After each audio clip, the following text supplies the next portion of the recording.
Good morning. I'm Dr. Karen Bierman. I'm a clinical psychologist in San Antonio, and today I'm going to be talking about divorce.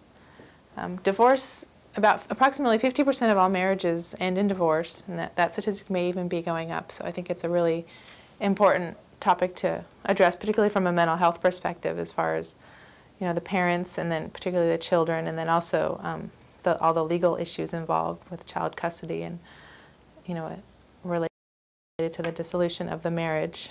And usually the median after about 7 years is usually about the time that most couples have a divorce. About 50% of divorces happen right after 7 years. A few other stats for you. 1/3 of all children are born to unwed parents, and 50% of couples cohabitate with children. Some of the consequences of divorce with children is they can have troubles adjusting. They can have emotional difficulties. They can have internalizing disorders like depression or anxiety and kind of take it all in or blame themselves. They can also have externalizing problems or behavior problems where they act out in school, act out in home. At the home they can become defiant. They can have poor academic performance related to the adjustment to the divorce. Divorce is stressful. It increases the risk for psychological problems for both children and the adults involved. However, on the good side, most children from divorced families are resilient. But resilience is not invulnerability. And how parents manage divorce largely determines their children's resilience. So if the parents are able to resolve conflicts or make arrangements in a sane manner as far as visitation and agreeing on different things and not fighting in front of the children, then the children have a better outcome. And actually, divorce is not as deleterious to children as conflict. Living in a house with a lot of conflict, constant fighting, is actually worse on children than living in two households after divorce. In terms of the quality of parent-child relationships, some of the factors that predict better outcomes for children is how satisfied they are with their relationship with the parent, if they're getting enough affection from each parent, if they enjoy doing things with the parent, if they want to be like the parent, if they look up to their parent as a role model, and if they feel close to the parent. These are kind of protective factors as far as the quality of relationship with the parent. Some people think that children from divorce are doomed, but that's not the case. They can be more resilient. And often some of the problems that children have exist before divorce, like maybe they had academic problems before divorce, with all the conflict in the home, and then they're just exacerbated by the divorce and going through that transition. And there's a couple of differences between high conflict families and low conflict families. High conflict families, the children usually have poor adjustment at first, like going through the divorce, but then later on, 10 years later, they actually have better adjustment. And then on the other hand, in a low conflict family, there's better adjustment initially, but then 10 years down the road, there's poor adjustment, maybe because they haven't really addressed all the conflict and the pain. So again, parents really determine risk and resilience of their children's mental health. Parents can lessen their children's emotional pain. Children should be allowed to grieve. It's helpful if the parents let them talk about their feelings and what they're going through, and maybe take them in for counseling in the school or privately, so that the child has a place where they can talk about their feelings. There are support groups. In some of the schools north of San Antonio, they actually have support groups in the school where the children that have gone through divorce actually get to meet together in a group and talk about some of their feelings. Some other positive predictors are good relationships with one parent, little or controlled conflict, economic stability, and a good relationship with the other parent.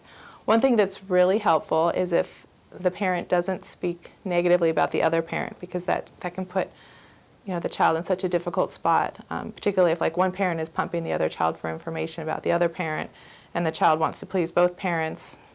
And then also vast differences between the two households. If one house is really laissez-faire, they can stay up late playing video games, and the other house has much more structure.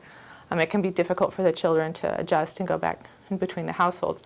So the more of a consistency or a united front is better. It predicts better adjustment in the children. Some of the compromises in terms of custody arrangements are joint custody. In Texas, we have a joint managing conservatorship. That's what the Texas law calls it.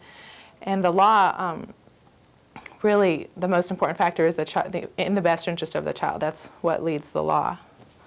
After divorce, renegotiating family relationships has to happen. Relationships don't end with divorce. They just have to change and be altered. And set up new boundaries with the new relationship. How people handle the hurt, shame, guilt, and tension and complications of lost love and divorce is really important in terms of the children's adjustment.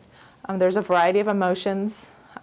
We can talk a little bit about the stages of grief. There can be shock, anger, denial, bargaining, and acceptance. And divorce is a loss for everybody involved. And so both parents and the children go through this, together. I mean, obviously at different stages, but everybody is grieving in the event of divorce. And divorce, so it is both an emotional and a legal issue, and kids are frequently caught in the conflict. The conflict can be constructive if it's contained between the parents and the parents work things out, and if it's not emotionally intense or physically intense, and if they're able to resolve it, and if it's not about the children or in front of the children. In terms of renegotiating relationships after divorce, setting up new boundaries is really important, depending on whatever the arrangement is. If, the child lives with one parent and then they go see the other parent, the first, third, and fifth weekend of the month, and then they might have Wednesdays, and then certain holidays with the other parent. But how the parents behave at the drop-off or, when they're exchanging the children. Unfortunately, a lot of high-conflict families, they're not able to do that, so they have a couple of programs in San Antonio, like Kids Exchange, where you can go drop off the child and then leave, and then the other parent can come pick the child up 15 minutes later to avoid that conflict. And the family, even though the family has dissolved because there's children, the mom and the parents still have a connection because of that child, and it's still a system that the child has to learn to cope and learn to live in. In terms of the co-parenting relationship, that's kind of the new relationship that the parents have to define. It's helpful if they're partners in parenting, if they set up new boundaries for the new relationship, and if they, are able to grieve the loss of the relationship and then move on and be productive. And of course, take into account their children's well-being and parenting plans. If they have a parenting coordinator, someone who can help them set up their boundaries, that's really helpful. So these are just some of the psychological, and I touched a little bit on the legal issues and the emotional issues in divorce. Unfortunately, about 50% of marriages end in divorce, and this has a big impact on children. However, the good news is that the way parents handle divorce, and all the child arrangements and economics and all the different aspects can contribute to their child's resilience and being able to cope and move on. Thank you so much for joining us today. As I discussed the topic of divorce, I hope that the information is helpful for you. If you've been through a divorce, or if anyone you know is going through this. Again, my name is Dr. Karen Bierman. I'm a clinical psychologist in San Antonio. And if you wanted more information about me or subscribe to my newsletter, my website is drkarenbierman.com. Thank you.